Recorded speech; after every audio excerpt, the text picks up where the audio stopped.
ಸರಿ ಭಾವನ ಅವರೇ, ನನ್ನ ವಿಷಯನ ಹೇಳೋದಕ್ಕೆ ಹೋಗೋದಿಲ್ಲ. ಆದರೆ ಜೀವನ ಸ್ವಲ್ಪ ಧೈರ್ಯದಿಂದ ಫೇಸ್ ಮಾಡೋಣ. ನೋಡಿ, ಆಕಾಶದಲ್ಲಿ ಮೋಡಗಳಿವೆ ಅಂದ ಮಾತ್ರಕ್ಕೆ ಸೂರ್ಯ ಇಲ್ಲ ಅಂತಲ್ಲ, ಸೂರ್ಯ ಅಲ್ಲೇ ಇರ್ತಾನೆ.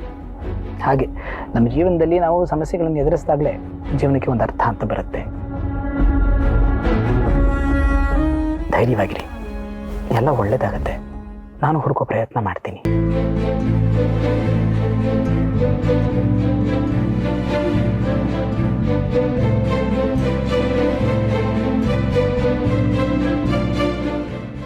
ಹೋಗಿ ಬನ್ನಿ. ಮನೆ ಒಳಗೆ ಬರಲ್ವಾ? ಇಲ್ಲ, ನನಗೊಂದು ಅರ್ಜೆಂಟ್ ಮೀಟಿಂಗ್ ಇದೆ. ಮುಂದಿನ ಸರ್ತಿ ಜಾನ್ವಿನ ಕರ್ಕೊಂಬಂದಾಗ ನಾನು ಖಂಡಿತ ಬಂದೇ ಬರ್ತೀನಿ. ಆದರೆ ನಾನು ಹೇಳಿದ ಮಾತನ್ನು ಮರಿಬೇಡಿ. ಭಗವಂತ ನಮಗೆ ಕೊಟ್ಟಿರೋ ಜೀವನನ ನಾವೇ ಕೊನೆಗೊಳಿಸ್ಕೊಳ್ಳೋದು ಸರಿಯಲ್ಲ. ಧೈರ್ಯವಾಗಿರಿ, ಎಲ್ಲ ಒಳ್ಳೇದಾಗತ್ತೆ.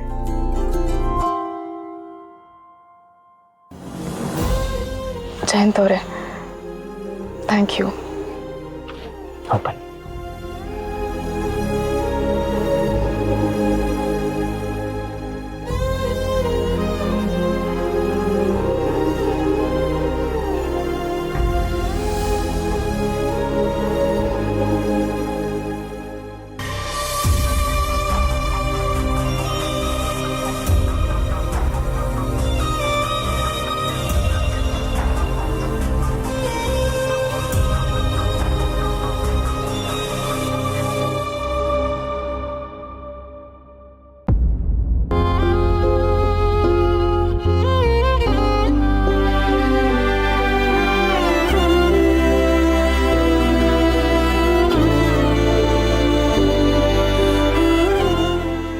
ಹರಿ, ಯೋಚನೆ ಮಾಡ್ಕೊಂಡು ಕೂತ್ಕೊಂಡ್ರೆ ಏನು ಪ್ರಯೋಜನ ಹೇಳು?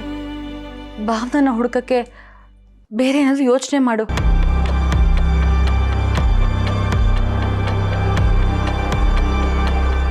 ಅವಳ ಫ್ರೆಂಡ್ಸ್ ಯಾರಾದರೂ ಇದ್ರೆ ಫೋನ್ ಮಾಡಿ ಕೇಳು.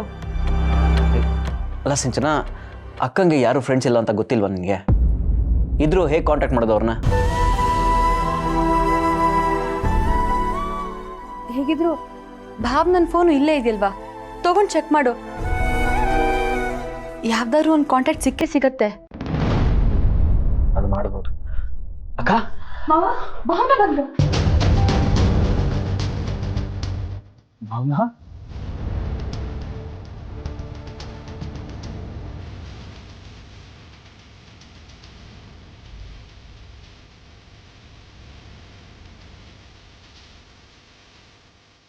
ಎಲ್ಲಮ್ಮ ಹೋಗಿದ್ದೆ ನೋಡು? ನಿನ್ ಮನೇಲಿ ಇಲ್ದೆ ನಾವೆಲ್ಲ ಎಷ್ಟು ಗಾಬರಿ ಮಾಡ್ಕೊಂಡಿದ್ದೀವಿ. ನೀನ್ ಹುಡುಕ್ತಾ ಇರೋ ಜಾಗ ಇಲ್ಲ. ಹೇಳ್ದೆ ಕೇಳ್ದೆ ಎಲ್ಲಮ್ಮ ಹೋಗಿದ್ದೆ?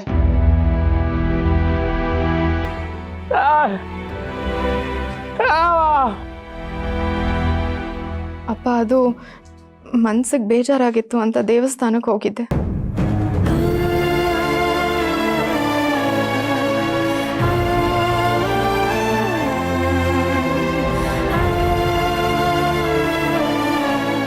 ಅಲ್ಲ ಭಾವನಾ, ಈ ಥರ ಹೇಳ್ದೆ ಕೇಳ್ದೆ ಹೊರಗಡೆ ಹೋದ್ರೆ ನಾವೇನು ತಿಳ್ಕೊಬೇಕು ಹೇಳು? ದೇವಸ್ಥಾನಕ್ಕೆ ಹೋಗಿ ಬರ್ತೀನಿ ಅಂತ ನಮ್ಗೊಂದು ಮಾತು ಹೇಳ್ಬೋದಿತ್ತಲ್ವಾ? ಹೌದಕ್ಕ, ನೀ ಎಲ್ಲ ಹೋಗಿದ್ಯೋ ಏನಾಗಿದೆಯೋ ಅಂತ ನಮಗೆಲ್ಲ ಎಷ್ಟು ಗಾಬರಿ ಆಗಿತ್ತು ಗೊತ್ತಾ? ಅಲ್ಲ, ವೆಂಕಿ ದೇವಸ್ಥಾನ ಎಲ್ಲ ಹುಡ್ಕೊಂಡ್ ಬಂದಂತಲ್ಲ, ಅಲ್ಲಿ ಎಲ್ಲೂ ಇರ್ಲಿಲ್ವಂತಲ್ಲ, ಯಾವ ದೇವಸ್ಥಾನಕ್ಕೆ ಹೋಗಿದ್ದೆ?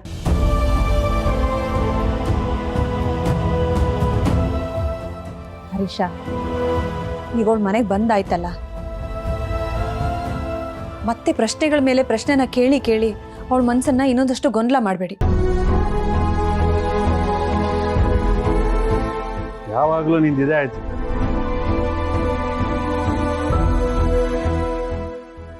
ಅಲ್ಲ, ಮನಸ್ಸು ಸರಿ ಇಲ್ಲ ಅಂದ್ರೆ ನಮಗೆ ಹೇಳ್ದೆ ಕೇಳ್ದೆ ಹಂಗೆ ಹೋಗ್ಬಿಡದ? ನಿನ್ನ ಹುಡ್ಕೋದಕ್ಕೋಸ್ಕರ 2 ಲೀಟರ್ ಪೆಟ್ರೋಲ್ ಖರ್ಚು ಮಾಡಿದ್ದೀನಿ ನಾನು. ಅದು ಇವತ್ತು ರಜಾ ಬೇರೆ ಹಾಕಿದ್ದೀನಿ.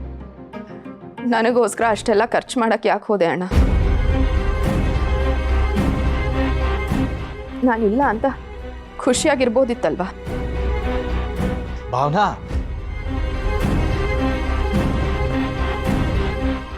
ಏನಂತ ಮಾತಾಡ್ತೀಯಮ್ಮ?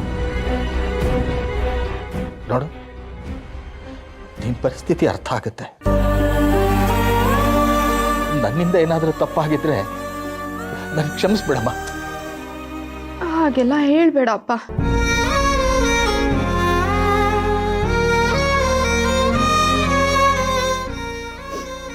ನಿಮ್ಮಿಂದ ನನಗೆ ಯಾವತ್ತೂ ತೊಂದರೆ ಆಗಿಲ್ಲ.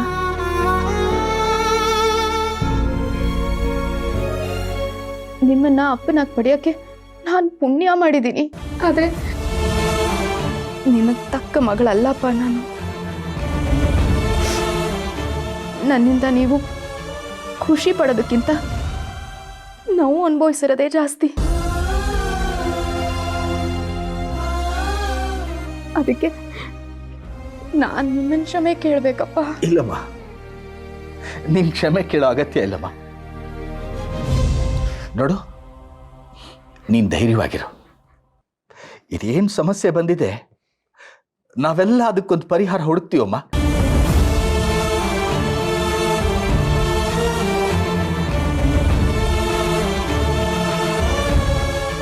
ನೀನ್ ಧೈರ್ಯವಾಗಿ. ಹೌದಕ್ಕ, ಪ್ಲೀಸ್ ಹಾಗೆಲ್ಲ ಮಾತಾಡ್ಬೇಡ. ನೋಡು, ನಿಮ್ಮ ಜೊತೆ ನಾವೆಲ್ಲರೂ ಇದ್ದೇ ಇರ್ತೀವಿ, ಪ್ರಾಮಿಸ್. ಇವತ್ತು ನೀನು ಹೊರಗಡೆ ಹೋಗಿದ್ರಿಂದ ಅಣ್ಣ ಅತ್ತೆ ಜೊತೆ ಜಗಳ ಆಡಿದಾರೆ. ಕೋಪದಲ್ಲಿ ಅತ್ತೆ ಹೊಡೆದೇ ಬಿಟ್ಟಿದ್ದಾನೆ ಗೊತ್ತಾ?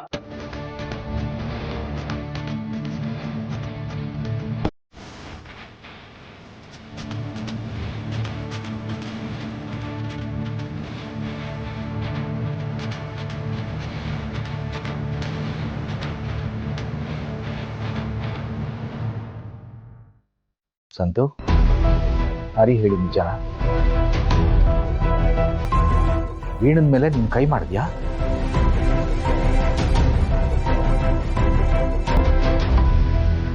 ಬಾಯಿಗೆ ಬಂದಾಗ ಮಾತಾಡಿದ್ರೆ ನೋಡ್ಕೊಂಡು ಸುಮ್ಮನೆ ಇರೋಕ್ಕಾಗತ್ತಾ? ಅದಕ್ಕೆ ಸಿಟ್ಟು ಬಂತು, ಹೊಡೆದೆ. ಏನ್ ತಪ್ಪು? ಹಿಂಗ ಮಾತಾಡೋದಕ್ಕೆ ನಾಚಿಕೆ ಆಗಲ್ವಾ ಸಂತು ನಿನಗೆ?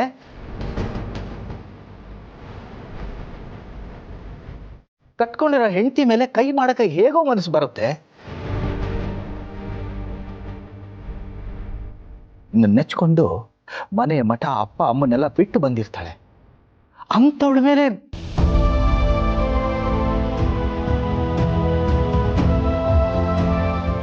ನಿನ್ನ ನಡವಳಿಕೆ ನೋಡಿದ್ರೆ ನಾನೇ ನಿನ್ನ ಸರಿಯಾಗಿ ಬೆಳೆಸಿಲ್ಲ ಅಂತ ಅನಿಸ್ತಾ ಇದೆ. ನಾನು ನಿಮ್ಮಮ್ಮ ಮದುವೆ ಆಗಿ ಇಷ್ಟು ವರ್ಷ ಆಯ್ತು. ಎಂಥ ಕಷ್ಟ ಸುಖಗಳನ್ನೆಲ್ಲ ಎದುರಿಸಿದ್ದೀವಿ. ಮಾತು ಬರುತ್ತೆ ಹೋಗುತ್ತೆ. ಒಂದು ದಿನ ಅವಳ ಮೇಲೆ ನಾನು ಕೈ ಮಾಡಿದ್ದೀನ ಕೇಳಿ ನೋಡು.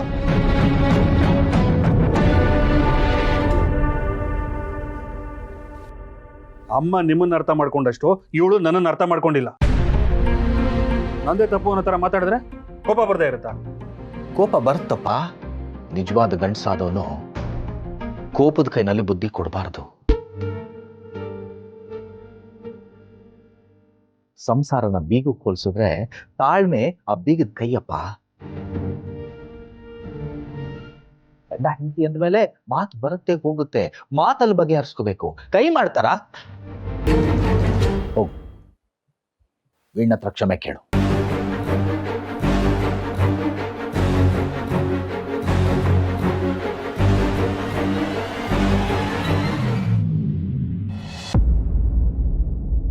ಸಂತು, ಹೇಳಿದ್ ಕೇಳಿಸ್ಲಿಲ್ವಾ? ಹೋಗು, ವೀಣಂಗ್ ಕ್ಷಮೆ ಕೇಳು.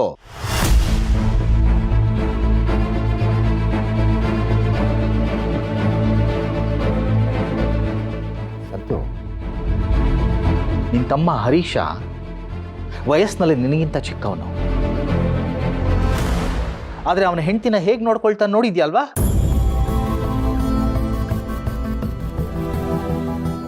ಸಿಂಚನಾನು ಅಷ್ಟೇ. ಹರೀಶನ್ಗೆ ಕೆಲಸ ಇಲ್ಲದೆ ಇರುವಾಗಲೂ ಎಷ್ಟು ಪ್ರೀತಿ ಗೌರವದಿಂದ ಅನ್ಯೋನ್ಯತೆಯಿಂದ ಬದುಕಿದ್ರು. ಅದು ಅನ್ಯೋನ್ಯತೆ. ಕ್ಷಮೆ ಕೇಳು.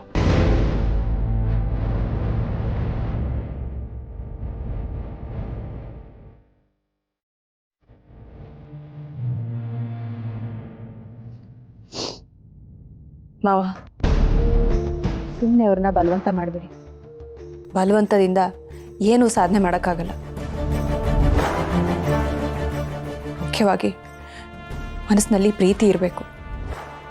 ಅದನ್ನೇ ಕಳ್ಕೊಂಡ್ಮೇಲೆ ಇನ್ನೇನು ಮಾಡೋಕ್ಕಾಗುತ್ತೆ ಹೇಳಿ?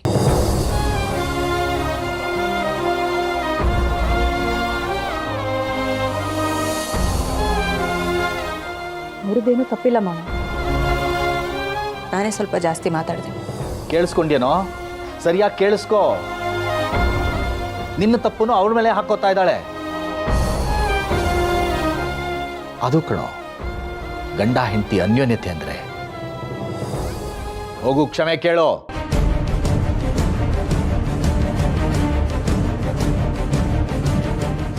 ಸಾರಿ.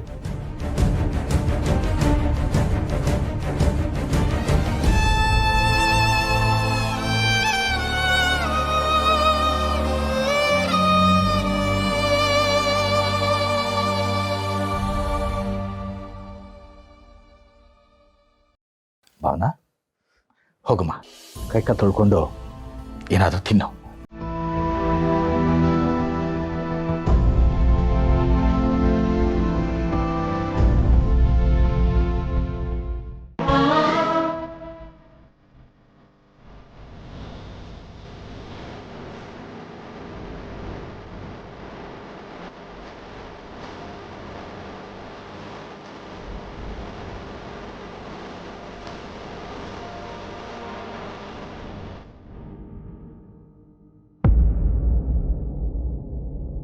ಬೇಬಿ, ನನಗೀಗ ಎಷ್ಟು ಖುಷಿ ಆಗ್ತದೆ ಗೊತ್ತಾ? ಭಾವನಾ ಯಾರಿಗೂ ಹೇಳ್ದೆ ಕೇಳ್ದೆ ಮನೆ ಬಿಟ್ಟು ಹೋದಾಗ ಎಲ್ಲಿ ಏನಾದರೂ ಹೆಚ್ಚು ಕಡಿಮೆ ಮಾಡ್ಕೊಂಡ್ಬಿಡ್ತಾಳೆ ಅಂತ ಭಯ ಆಗೋಗಿತ್ತು. ಆದರೆ ಅವಳು ವಾಪಸ್ ಬಂದಾಗ ನನ್ಗೆ ಹಾಲು ಕುಡ್ದಷ್ಟು ಖುಷಿ ಆಗ್ತದೆ. ನನಗೂ ಅಷ್ಟೇ. ಅಕ್ಕ ಮನೆಗೆ ಸೇಫಾಗಿ ಬಂದಿದ್ದು ಎಲ್ರಿಗೂ ಖುಷಿ ಇದ್ದೇ ಇದೆ. ಆದರೆ ಅವಳು ತುಂಬ ಬೇಜಾರಲ್ಲಿದ್ದಾಳೆ. ಯಾಕೆ ಅಂತ ವಿಚಾರಿಸಕ್ಕೆ ಹೋದರೆ ಮತ್ತೆ ಬೇಜಾರು ಮಾಡ್ಕೋತಾಳೆ. ಅದಕ್ಕೆ ಒಂದು ಸ್ವಲ್ಪ ದಿನ ಆಗಲಿ, ಸಮಾಧಾನವಾಗಿ ವಿಚಾರಿಸ್ತೀನಿ. ಬೇಬಿ, ಈಗೇನೋ ಕೇಳಕ್ಕೆ ಹೋಗ್ಬೇಡ. ಅವಳು ಪಾಡಿಗಳಿರೋದನ್ನ ಬಿಟ್ಬಿಡು.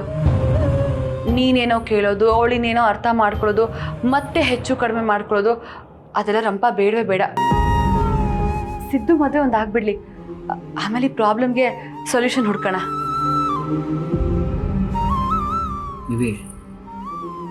ನಿನಗೆ ನಿನ್ನ ತಮ್ಮನ ಬಗ್ಗೆ ಎಷ್ಟು ಕಾಳಜಿ ಇದೆಯೋ ನನಗೂ ಅಷ್ಟೇ ಕಾಳಜಿ ನಮ್ಮ ಅಕ್ಕನ ಬಗ್ಗೆ ಇರಬಾರ್ದು ಹೇಳು. ಅವಳು ಅಷ್ಟೊಂದು ಬೇಜಾರು ಮಾಡ್ಕೊಂಡಿರೋದು ನೋಡಿದ್ರೆ ತುಂಬ ಸಂಕಟ ಆಗತ್ತೆ ನನಗೆ. ಹರಿ, ನನಗೂ ಅರ್ಥ ಆಗುತ್ತೆ. ಅದಕ್ಕೆ ಹೇಳ್ತಿರೋದು, ಸ್ವಲ್ಪ ದಿನ ನಾವು ಸುಮ್ಮನೆ ಇದ್ಬಿಡೋಣ. ನಾವು ಪದೇ ಪದೇ ಅವಳ ಮದುವೆ ವಿಚಾರನ ಕೇಳಿದ್ರೆ ಅವಳಿಗೆ ಬೇಜಾರಾಗಲ್ವ ಹೇಳು? ಆಮೇಲೆ ನಾವು ಪರಿಹಾರ ಹುಡ್ಕೋಣ. ಪ್ರತಿಯೊಂದು ಸಮಸ್ಯೆಗೂ ಪರಿಹಾರ ಇದ್ದೇ ಇದೆ, ಅದನ್ನ ನಾವು ಕಂಡ್ಕೋಬೇಕು ಅಷ್ಟೆ. ಹರಿ, ನಾನು ಬಟ್ಟೆ ಎಲ್ಲ ರೆಡಿ ಮಾಡಿದ್ದೀನಿ. ಇಬ್ರು ಅಮ್ಮನ ಮನೆಗೆ ಹೋಗ್ಬೇಕು. ನೀನು ಹೋಗಿ ಫ್ರೆಶ್ ಅಪ್ ಆಗ್ಬಿಟ್ಟು ಬಂದ್ಬಿಡು. ಇಲ್ಲ ಬೇಬಿ, ನನಗೀಗ ಎಲ್ಲಿಗೂ ಹೋಗಕ್ಕೆ ಮನಸ್ಸಿಲ್ಲ. ಇಲ್ಲಿ ಥರ ಎಲ್ಲ ಆಗ್ತಿರ್ಬೇಕಾದ್ರೆ ಒಂದು ಕೆಲಸ ಮಾಡು, ನೀನು ಹೋಗಿರು, ನಾನು ಆಮೇಲೆ ಬರ್ತೀನಿ. ಹರಿ, ಅಪ್ಪ ಅಮ್ಮ ಹೇಳಿದಾಗಲೇ ಮರ್ತ್ಬಿಟ್ಯಾ? ಸಿದ್ದು ಮದುವೆ ಶಾಸ್ತ್ರನ ನಾವಿಬ್ಬರೇ ಮುಂದೆ ನಿಂತು ಮಾಡಬೇಕು ಅಂತ ಹೇಳಿದ್ರು, ಆಗಲೇ ಮರ್ತ್ಬಿಟ್ಟೆ ಅಲ್ವಾ? ಇಲ್ಲ ಬೇಬಿ, ಚೆನ್ನಾಗಿ ಜ್ಞಾಪಕ ಇದೆ. ಆದರೆ ನೋಡ್ತಿದ್ಯಲ್ಲ ಮನೇಲಿ ಹೀಗಾಗ್ತಿದೆ, ನಾನು ಅಲ್ಲಿಗೆ ಬಂದು ಖುಷಿಯಾಗಿ ಹೇಗಿರಲಿ ಹೇಳು? ಅದಕ್ಕೆ ನನಗೇನು ಬೇಜಾರಿಲ್ಲ, ನೀನು ಹೋಗಿರು, ನಾನು ಆಮೇಲೆ ಬರ್ತೀನಿ. ಇಲ್ಲ, ನೀನು ಬರಲ್ಲ ಅಂದರೆ ನಾನು ಹೋಗಲ್ಲ. ಹೋದರೆ ಇಬ್ರು ಜೊತೆಯಾಗಿ ಹೋಗಬೇಕು. ನಾನು ಹಾಗೆ ಹೇಳಿದೆ ಅಂತ ಬೇಜಾರಿಲ್ಲ ತಾನೆ? ಹರಿ, ನೀನು ನನ್ನ ಗಂಡ. ನೀನೇನೇ ಹೇಳಿದ್ರು 1000 ಸಲ ಯೋಚನೆ ಮಾಡಿ ನಮ್ಮ ಒಳ್ಳೇದಕ್ಕೆ ಹೇಳ್ತೀಯ ಅಲ್ವಾ? ಅದಕ್ಕೆ ಬೇಜಾರಿಲ್ಲ. ಆದರೂ ಬೇಬಿ, ಒಂದು ರಿಕ್ವೆಸ್ಟ್. ಇವತ್ತು ಹೋಗಿಲ್ಲ ಅಂದರೂ ಪರವಾಗಿಲ್ಲ, ನಾಳೆ ಹೋಗೋಣ.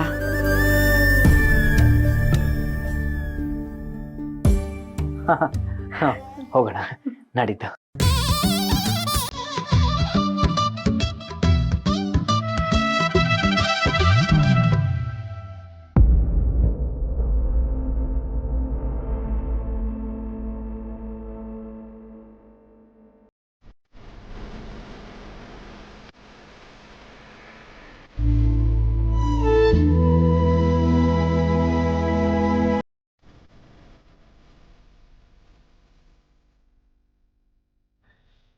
ಏನೇ ತಪ್ಪಾಯ್ತು ಅಂತ ಹೇಳಿದ್ರೆ ತಾನೆ ಮತ್ತೆ ಯಾಕೆ ಮುಖ ಉಳಿಸ್ಕೊಂಡು ಕೂತಿದ್ಯಾ?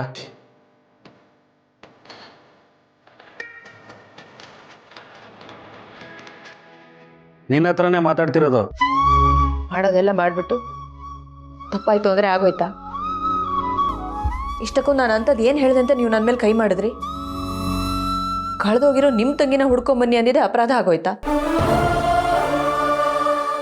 ನನಗೆ ಹೇಳೋರು ಕೇಳೋರು ಯಾರೂ ಇಲ್ಲ ಅಂತ ನಾನು ನೀವು ಈ ರೀತಿ ನಡ್ಕೋತಾ ಇರೋದು. ನಿಮ್ಮನ್ನು ಮದುವೆ ಮಾಡ್ಕೊಂಡು ಬಂದ್ಮೇಲಿಂದ ನಾನು ಏನು ಅಂತ ಸುಖ ಅನುಭವಿಸಿದ್ದೀನಿ ರೀ. 24 ಗಂಟೆನೂ ಕತ್ತೆ ಚಾಕರಿ ಮಾಡಿಕೊಂಡು ನಿಮ್ಮ ಮನೆಯವ್ರ ಸೇವೆ ಮಾಡೋದ್ರಲ್ಲೇ ಆಯಿತು ನನ್ನ ಜೀವನ. ಅದಕ್ಕೆ ನಾನು ಕೊಟ್ಟಿರೋ ಬಹುಮಾನ ಇದು ಅಲ್ಲ? ತಪ್ಪಾಯಿತು ಅಂದಮೇಲೆ ನಿಲ್ಲಿಸ್ಬಿಡ್ಬೇಕು, ಮತ್ತೆ ಅದನ್ನು ಜಾಸ್ತಿ ಎಳಿಬಾರ್ದು. ನೀವು ಮಾಡಿ ತಪ್ಪು ಅಂತ ಅನಿಸಿ ನೀವೇ ನನ್ನ ಹತ್ರ ಕ್ಷಮೆ ಕೇಳಲಿಲ್ಲ. ಮಾವ ಹೇಳಿದ್ರಲ್ಲ ಅಂತ ಕೇಳಿದ್ರಿ, ಅದು ನನಗೆ ಚೆನ್ನಾಗಿ ಗೊತ್ತು. ಹೆಂಗಸ್ರ ಮೇಲೆ ಕೈ ಮಾಡೋದನ್ನ ಗಂಡಸ್ತನ ಅಂತ ನಿಮ್ಗೆ ಯಾರೇ ಹೇಳಿದ್ದಾರೆ? ಮಾತೆತ್ತಿದ್ರೆ ಬೈಯೋದಕ್ಕೆ ಹೊಡೆಯೋದಕ್ಕೆ ಬರ್ತಿರಲ್ಲ. ಇದಕ್ಕೆ ನೀವು ನನ್ನನ್ನು ಮದುವೆ ಮಾಡ್ಕೊಂಡಿದ್ದು. ನಿಮಗೆ ಕೋಪ ಬಂದಾಗೆಲ್ಲ ತೀರಿಸ್ಕೊಳ್ಳೋದಕ್ಕೆ ಅಂತ ಮನೆಯಲ್ಲಿ ಹೆಂಗಸರಿರ್ತಾರ? ಮೊದಲು ಕಟ್ಕೊಂಡವರಿಗೆ ಗೌರವ ತೋರಿಸೋದನ್ನ ಕಲ್ತ್ಕೊಳ್ಳಿ. ಪ್ರತಿ ಗಂಡಸು ಹೊಡೆದಾಗಲೂ ಹೆಂಗಸು ತಿರುಗಿ ಹೊಡೆದ್ರೆ ಹೇಗಿರುತ್ತೆ ಅಂತ ಯೋಚನೆ ಮಾಡಿ. ಹೆಂಗಸರು ಸಂಬಂಧಗಳಿಗೆ ಬೆಲೆ ಕೊಡ್ತಾರೆ ಅಂತ ಅವ್ರನ್ನ ಕೀಳಾಗಿ ನೋಡಬೇಡಿ.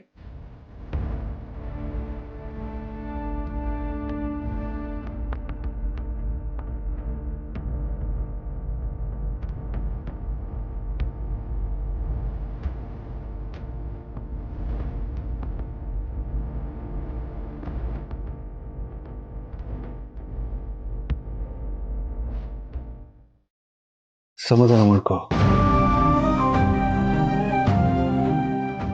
ಈಗಲಾದ್ರೂ ಕ್ಷಮಿಸು. ಹಾಂ,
ಅಣ್ಣ, ಹೇಗಣ್ಣ ಸಂತೋಷವಾಗಿರಲಿ?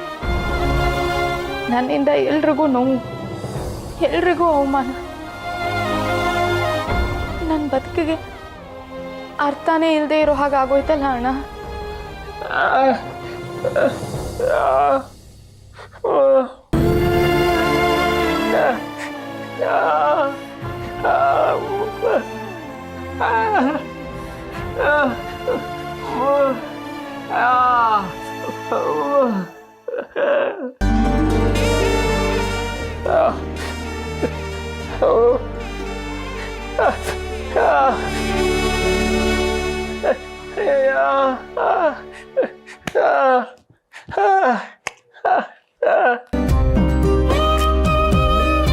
ಇವ್ರು ಹೇಳ್ತಾರೆ ನೋಡಿದ್ರೆ ಇವ್ರಿಗೆ ಅವ್ನು ಯಾರು ಅಂತ ಗೊತ್ತು, ಹೋಗಿ ಅವನ ಹತ್ರ ಮಾತಾಡ್ಕೊಂಬಂದವ್ರು ಏನೋ ಥರ ಐತೆ.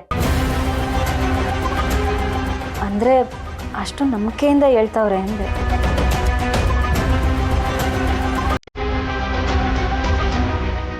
ಅಣ್ಣ, ನಿನಗೆ ಅವನು ಯಾರು ಅಂತ ಗೊತ್ತಾ?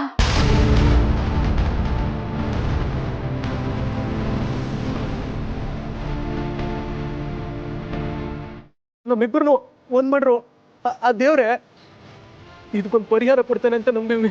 ಅಲ್ಲಿವರೆಗೂ ಈ ವಿಷಯ ಯಾರಿಗೂ ಹೇಳ್ಬಿಡೋಣ. ನಿಮ್ ಕಾಲು ಬಿಟ್ಟು ಬೆಳ್ಕೊತೀವಿ.